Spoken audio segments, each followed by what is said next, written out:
Hello, my name's Roberta Brofman, and I'm a registered nurse and owner of Five Star Clinical Solutions. We're a patient advocacy and clinical consulting firm. I'm joined today by Dr. John Silver, who's a registered nurse and holds a PhD in comparative studies. He's spent the last at least 22 years studying healthcare design, and he is a founding member of a group which I have been asked to join and honored to join, called Nurses Transforming Healthcare, or NTH. Today, we're going to have a discussion in question and answer format regarding NTH's vision for how nurses can lead a sustainable, cost-effective model of healthcare delivery. This model has been dubbed the public utility model of care. So, hi, John. I'm going to start off with some questions, okay? I know you're the expert on this. Sure. Okay. So we're going to do, I'm going to kind of play devil's advocate here with you. So what is the public utility model of healthcare from a patient or from a consumer perspective? Well, I think Americans are pretty familiar with what public utilities are, at least what they're supposed to be. They go back to the 20s, and they actually go back into the 1800s, coming out of England's natural monopoly theory. And they sort of answer the question in a society of what do you do when something is too important to be considered just a free market commodity, but we're not willing to call it a right. And so these things affect, like transportation and water and electricity. And so the adapted public utility model I'm talking about should be no stranger to Americans.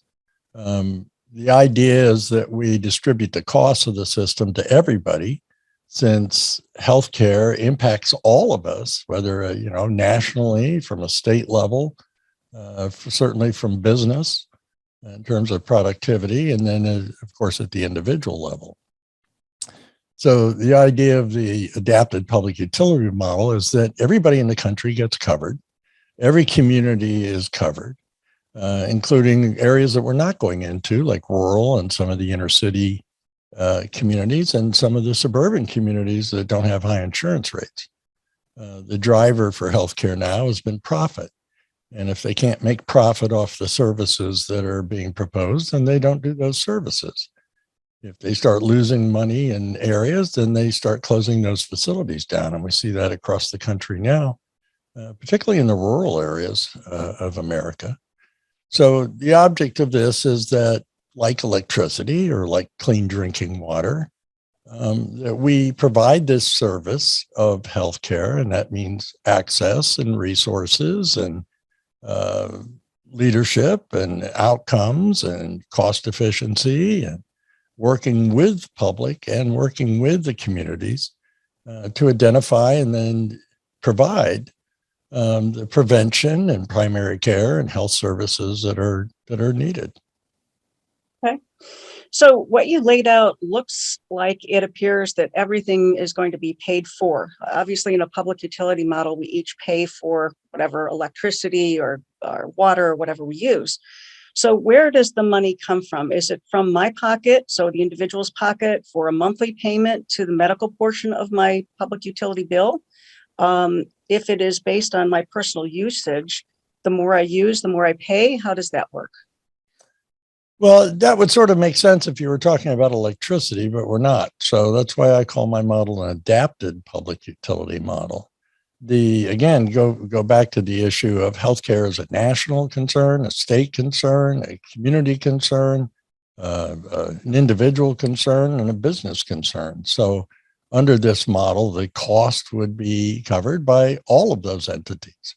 So the federal government would still be paying into the budgeted amount of money required by the state regional councils, but a lot less than they're paying now. So when I did my projections, it'd be about a 40% reduction in Medicare and Medicaid.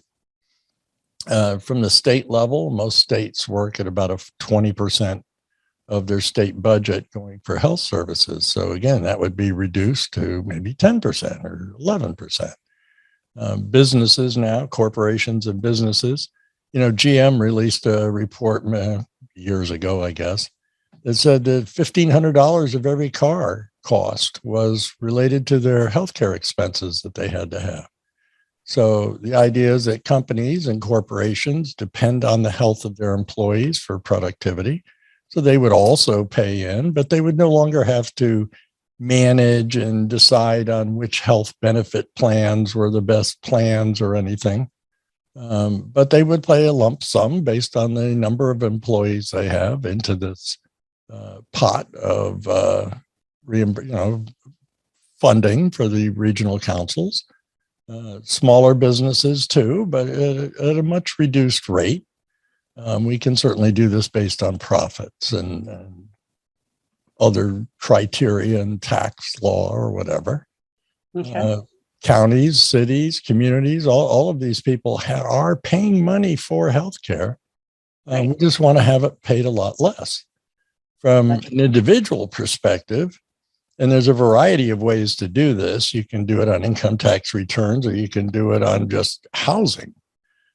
So you get a utility bill, maybe you're paying $50 a month, but then you're fully covered for the healthcare services for you and your family.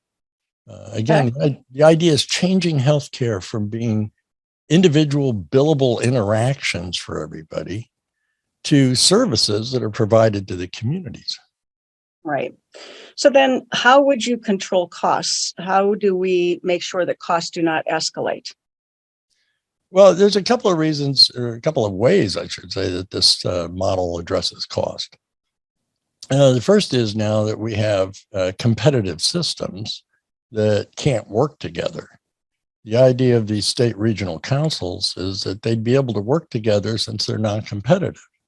So one of the ways you can reduce cost in the short term is by allowing these regional councils to work together, negotiate drug prices or negotiate equipment prices.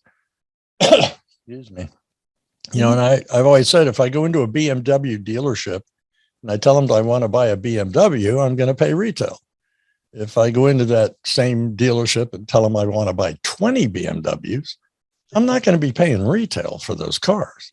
Right. So allowing these state agencies, whether it's CT scanners or routine medical equipment, to be able to negotiate bulker rates makes sense.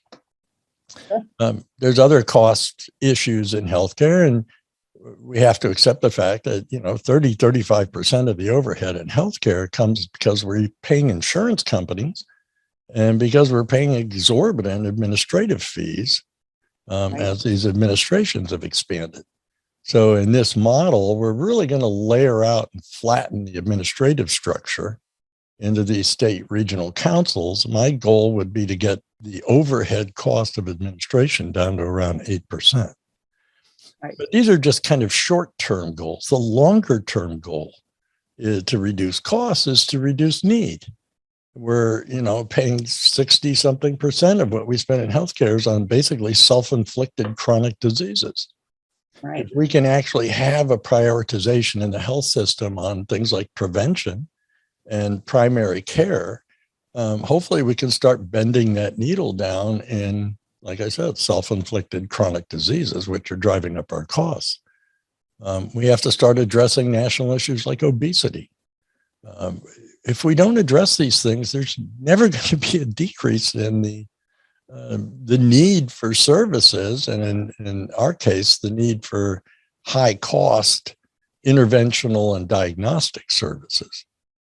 I know that we have talked quite a bit about a preventative model, a wellness model, rather than a disease model, in which nurses would really drive wellness and education and training and get into areas where we can look at where people primarily have diabetes or different diseases so that we can do education and training and prevent, do a wellness perspective rather than a disease perspective. Because once someone is already diagnosed with a disease, or especially a chronic disease, that's where costs really do escalate. So let me ask the next question, which is, can I check out who's the best doctor or the best hospital and go where I want under this public utility model? Well, I think you have to look at how people interact with healthcare as it is. I mean, there are certainly people that have their, favorite primary care doctor they go to. But the way people utilize healthcare is pretty sporadic and different. If you, for example, wake up at 2 a.m. and you're severe nausea and vomiting and severe pain somewhere, you probably don't know a GI doctor that you can just call up that you love and insist on going to see.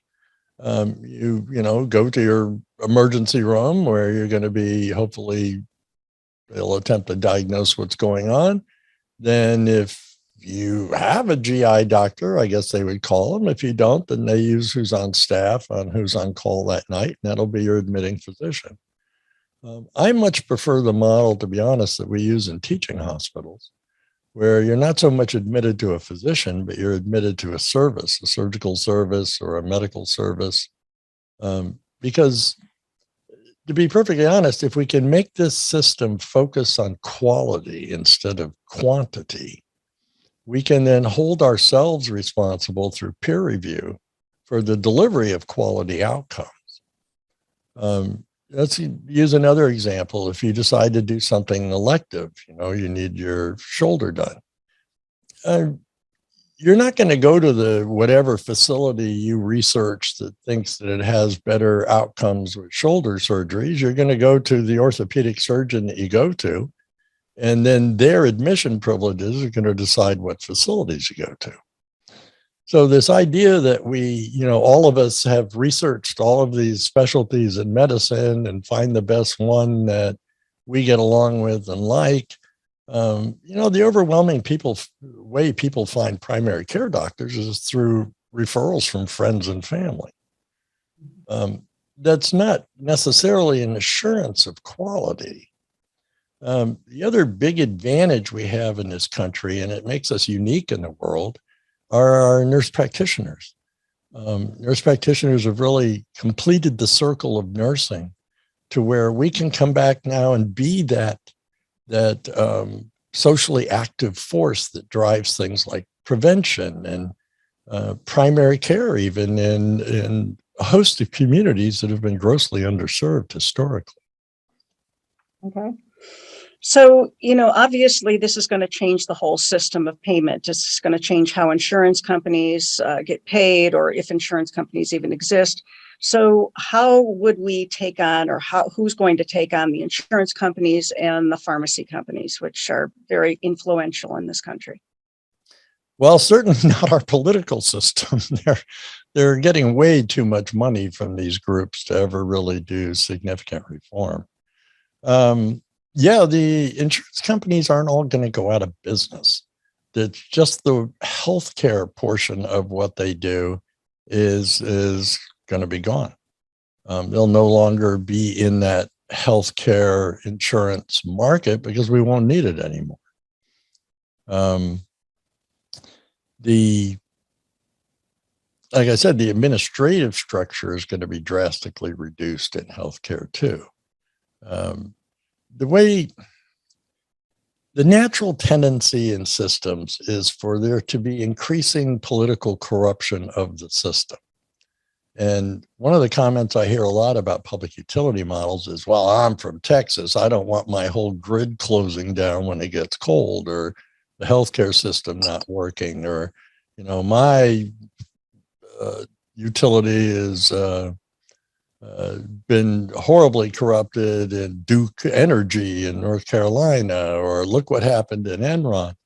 Yeah, these are all examples of what I would call the political corruption of the public utility model, or the attempt to privatize these systems. These are vital public services, and I think healthcare is a vital public service. So insofar as possible, I don't really want governors appointing their cronies to head up healthcare delivery in a county. I want people that know what they're talking about and that are professionals in the field, working with public health and academia, and kind of a collective of the healthcare professional groups, making decisions on where resources are allocated, and what services are provided on what kind of rotational basis, or using technology, or using whatever we decide is a cost-efficient way to deliver services to people. And honestly, I think nurse practitioners are the ideal group because of their innovation, because of their history, because of the history of nursing, to be able to come up with some really innovative ways to get into every community, start establishing the trust that you need to develop with communities. And then we can keep increasing the amount of kind of health education and health resources we're bringing in. Understood. So I know that this has been asked before. A lot of people are going to see this as a red flag for kind of a socialist kind of program. And utilities are based on usage, right? And not on income. So talk to me about how this public utility model differs from a kind of a socialist sort of program or a one healthcare kind of program. Well, I think I'd start off by saying how many people look at their electric bill and shake their fist at the sky screaming socialism. Yeah, it's paid on the usage, but single payer models, for example, are going to definitely fall into that socialist trap. And there's an old saying, he who pays the fiddler calls the tune. I don't know if anybody knows that anymore. Right. Yes. But if we put Medicare in front of all of this $4 trillion industry, we're not really going to drive the cost down on anything. And then the government, instead of the insurance companies deciding what's going to be paid for, what's covered, where things are going to be, reimbursed, it'll be Medicare making those decisions. Plus, to make decisions of coverage, you need information, which means your health services have to go in to this Medicare enterprise that's going to develop, which means the government has access to your medical records. These are legitimate socialist concerns. This public utility model is saying, well, the fact of the matter is, you can't just treat healthcare as a commodity because none of us have predictive capability regarding healthcare. You can be, a vegan weightlifter, marathon runner, and get hit by a drunk driver at 2 a.m. and be permanently disabled. Right. You can be, loving new parents, and your 5.5-year-old can get diagnosed with type 1 diabetes. At multiple ranges through our lifespan, we're confronted with a variety of autoimmune disorders. We've got a horrible food industry out there that we need to start taking on. Why the hell we're allowing the commercial production and distribution of cigarettes is beyond me. And, I'm a smoker, so I'm saying that from a perspective. I know. I didn't My know only that. Wow. advice, please. And I work at quitting, But the fact is, we know the links of some of this stuff and yet refuse to do anything about it socially, except tax stuff. So you talked earlier about the financing. That's another thing we need to do. And I'm sorry to do this, is we have to put a junk food tax in this country. If something is going to be contributing to our disease states, then they have to bear some of the burden of the healthcare resources that are going to be used because of that. And that's in line also with public education and all. You can't force health on people. Right. So in terms of the socialist thing, I don't want a government, engine behind this, because you're going to lead to a couple of different outcomes that Americans aren't going to like. Right. Ultimately, healthcare decisions should be based on the trust people have with their providers, and the movement, however slow it may be, for people towards health. So then how would physicians and let's say we have nurse practitioners, we have clinics set up with nurse practitioners in different areas, and they focus on wellness and education and prevention. How would physicians and or nurse practitioners be paid in this kind of system? Well, the majority of them would be salaried. The state regional systems would budget, and part of that would be inclusive of salaries. Some people are going to take a hit. Certainly the medical surgical specialists are going to take a hit. But on the other hand, primary care providers are going to get a boost. because really you want kind of an equality of effort into the modes of diagnosing and treating disease, but you also want an equal emphasis on prevention and screening primary care. If you look at something like, I just happened to look at this the other day, the Shriners hospitals. You know, an orthopedic surgeon at a Shriners hospital makes up to $200,000 a year. You go into these private facilities and they're making millions. So yeah, there's going to be some rebalancing of salaries. We have to be realistic, but the benefits to you as providers are going to be, extensive, days off and the ability to take vacations and leave time and a fair salary to live on and a reconnection with our missions and visions of our professions of what healthcare should be, as opposed to just a quick throughput of people to make money. Your 10-minute visit with your doctor. So I'm not making that connection, and maybe other people are not either. So how does a physician, let's say internal medicine physician, get more time off under this model? How do I get to have more vacation time or whatever? Well, under the assumption that we're using like this teaching hospital modality of medical services and surgical services, you would be able to schedule, weekends off. Other people would take the call for you. Days off. I mean, it's kind of the way it's done now with these physician partnership groups, where they kind of balance the responsibility for the patients within their groups, but with usually pretty intense peer review to make sure that the quality doesn't get diminished. So that's the goal for me, is to set up these, particularly the hospital systems, where there's pretty good peer review. We're kind of in charge of ourselves in that sense, but with the understanding that things like malpractice rates are going to be influenced by any really gross deficiency in any of the provider levels, so that providers are looking at each other and holding themselves accountable for over testing, for example. Okay. All right. So one of my concerns has always been and continues to be, in fact, I just read something on LinkedIn today where a group of cardiologists are asking for people to speak at a conference, and it's about heart transplants and assistive devices for cardiac issues. And they don't have enough physicians going into this particular specialty.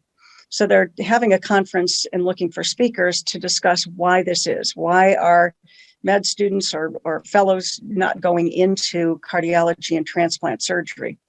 And obviously, we're having a tremendous challenge right now with staffing in nursing. Would this end up dissuading physicians and nurses from going into the practice of medicine, which is stressful to begin with, when they're not going to be paid as well, or at least potentially not going to be paid as well? I understand the balance of that is that they'll maybe have a life, have some time off, practice the way that they'd like to practice. I mean, I know that there are many physicians that I am friends with that have gone into concierge medicine because they don't like being told, by the hospital systems that they must do a 10-minute visit and see X number of patients in a day. So how would this encourage, or would it discourage physicians and nurses from going into the practice of medicine and nursing? Well, I do think we need to reevaluate why people are going into these fields at some degree. I know I've been interviewing nurses for a decade and a half now, nursing students, why they're coming in for nursing. And it's a pretty consistent story of, my grandmother had cancer, my mother was sick, I really want to help people. Right. And I would hope that even though there was a rise in the 80s and 90s of medical students going in because of the money, I would hope there's also a rebalancing of that people want to go into medicine to help other people. Right. And I think we've had this disconnect between the system operation in healthcare and the ethics of these students who want to come in and practice medicine and practice nursing with the idea of helping people, because they're not really given environments in which they can really practice their arts. So what if it takes a half hour with a patient for a physician? If that's what's needed, then the physician should be able to spend that time with that patient. Same thing with ratios on the floors for nurses. If you've got 7 or 8 patients, it's hard to really dig in and do the education and spend the time with people to be able to provide it. So again, the idea is to kind of put nursing under nursing again and put medicine under medicine again, without these administrative constructs that are going on around us, kind of pushing our productivity to the point of stupidity at some places. Right. So I know we talked a little bit about Nurses Transforming Healthcare. Can you tell me what Nurses Transforming Healthcare is doing? I mean, this is obviously kind of a giant thing to take on, the whole healthcare system and transforming it, right? And I admire those who are trying to do something to make a difference. I say that one of the things I'm trying to do is, until we can get the system changed or fixed, because it is so broken, I try to advocate for patients as a patient advocate, as a nurse. So tell me what Nurses Transforming Healthcare is doing on a grassroots level, on a national level, and what kinds of successes have been accomplished already. Sure. So this all started when I did a podcast with Leanne Myers, who's also in our group. And I connected with an integrative nurse practitioner provider from Louisville, Kentucky, Kim Evans, who'd written a book on transforming healthcare, and a lady by the name of Kathleen Bartholomew, who was a healthcare culture expert, author of books and TED Talkers. And from our perspective, if you listen to like Donna Bidian from the 50s, what he kind of basically summarized to say that it's the system that dictates the processes and the processes that dictate the outcomes. We have horrible problems with outcomes in this country. And everyone I kind of looked at as I was starting to study this topic and over those 20 years was trying to fight and work at the process level. Well, if it's the system design that's determining what processes get accepted and what processes don't get accepted and what resources are allocated to them, et cetera, and you're still having problems with the outcomes, then the obvious solution has to be at the systems level. And the more I studied that, the more it became kind of plainly obvious that we have the wrong system design in place in this country. So the goal of Nurses Transforming Healthcare was to become a kind of an umbrella organization with the understanding that we need to change the systems model, and that this systems model I'm proposing, the adapted public utility model, is a solution, and it's not being presented to the American public. And it's not an option that a lot of people are really aware of. So we had several goals. One is to get more and more people in to support us and work with us, because there's an infrastructure that, costs money in the real world of websites and web designers and all that kind of ancillary stuff you need with an organization. We set ourselves up as a 501(c)(3). We started reaching out to see, to educate, I guess, primarily about this option. And we kept running into the issue of, well, prove it works. Well, what proof do you have it works? Well, of course, there's proof from all over the planet that the arms of this delivery system model work.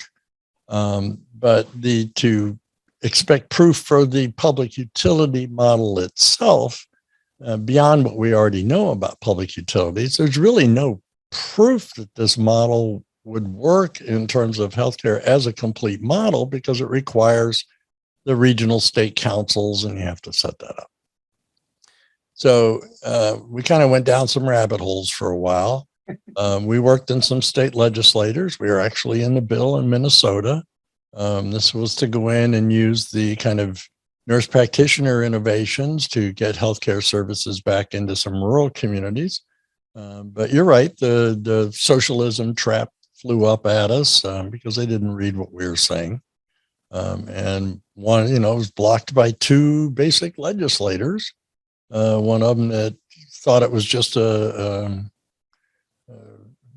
divergence trying to get single payer in. And the other one, I think, was married to a doctor, and she was saying, well, where is this under medicine? And I said, well, it's not under medicine. It's under the nurse practitioners to use their innovation to go in and figure out how to solve. Well, you need medical oversight in this.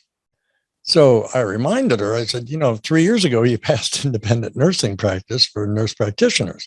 I don't know what your definition of independence is, but mine is that you don't need oversight. But anyway, so it got shot down on that. We've tried to work with the state of Washington with their public health department, because one of the key elements of this model is to do what I call the correct assessment of communities to determine needs. To me, that's a nursing-based assessment, because when you look at services in communities, somewhere around 90% of the services you're going to be providing are nursing services. So why aren't we doing nursing community assessments? We still need the medical assessment from public health.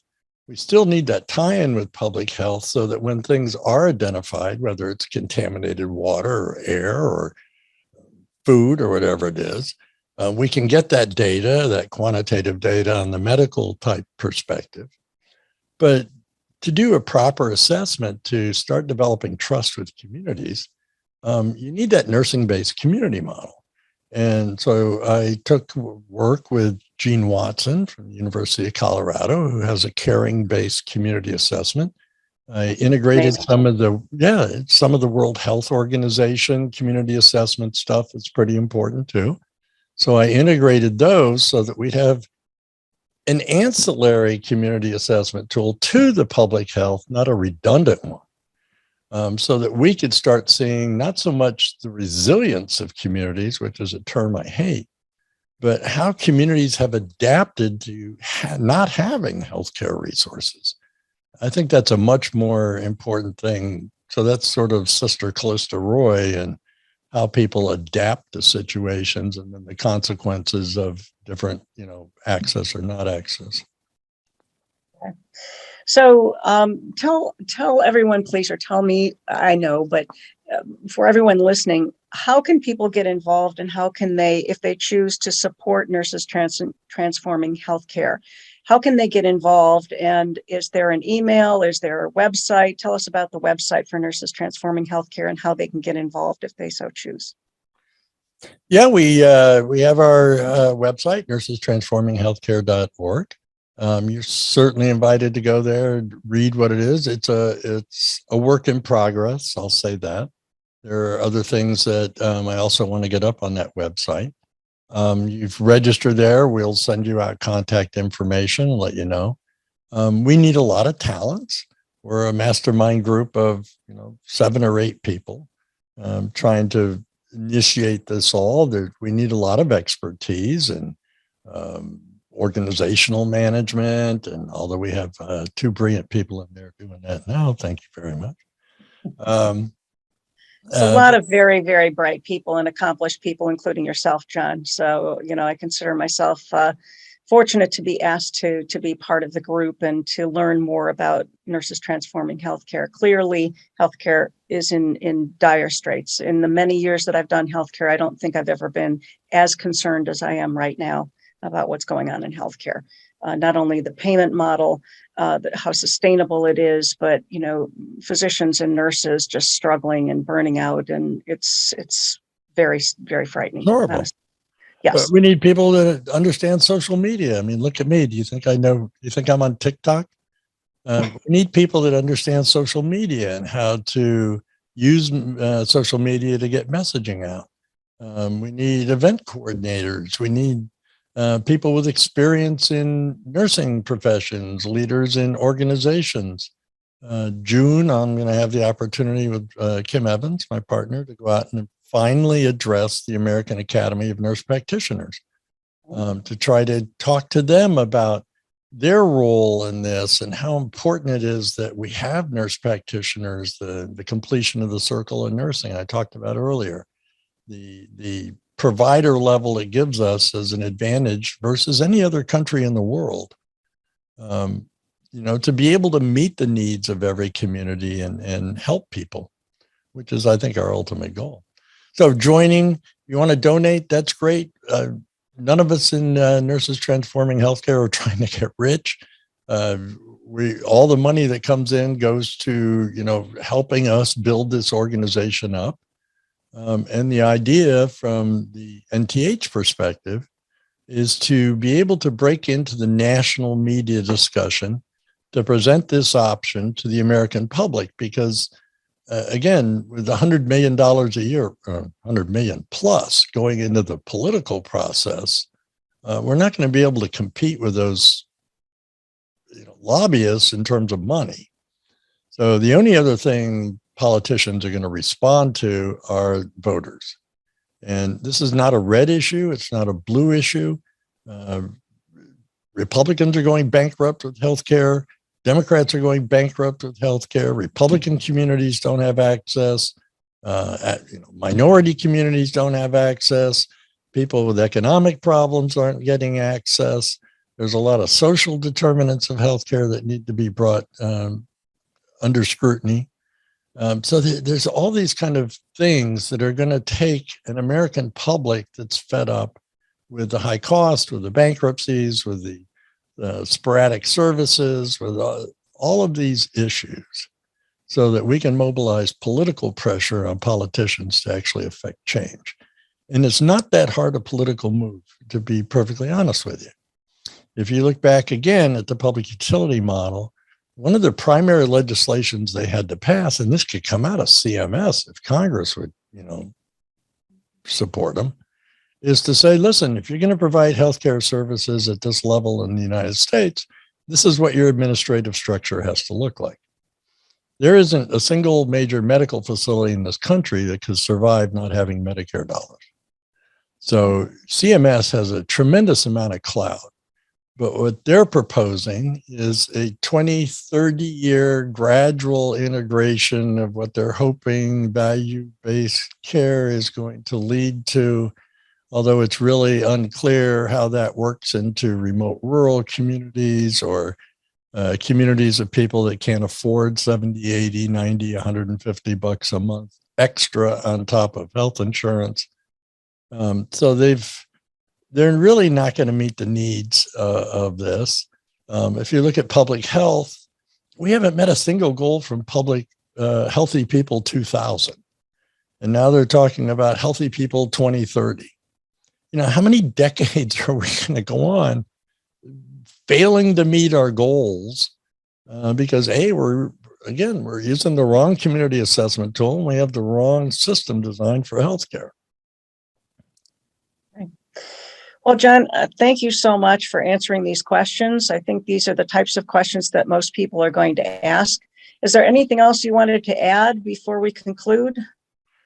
No, except, we're interdisciplinary. I know we're called Nurses Transforming Healthcare, but I also speak pretty regularly with some physicians that support this, pharmacists, physical therapists, PAs. This isn't a group that's going to discriminate against anybody. And we want healthcare providers to understand the benefits of realigning what we do as providers with the facilities we're actually working in, so that as we go through our educational processes in schools, when we come out into the environment, it's not just this blunt trauma shock of finding yourself with not enough time to do anything you were trained to do and becoming just, task agents to process people through a system as fast as possible. Right. So, come join us. If you want to donate, donate. If you don't want to donate, don't donate.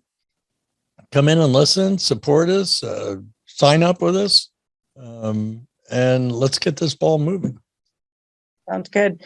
Thank you so much, John. Appreciate your time. Thank you for the questions. Of course. My pleasure.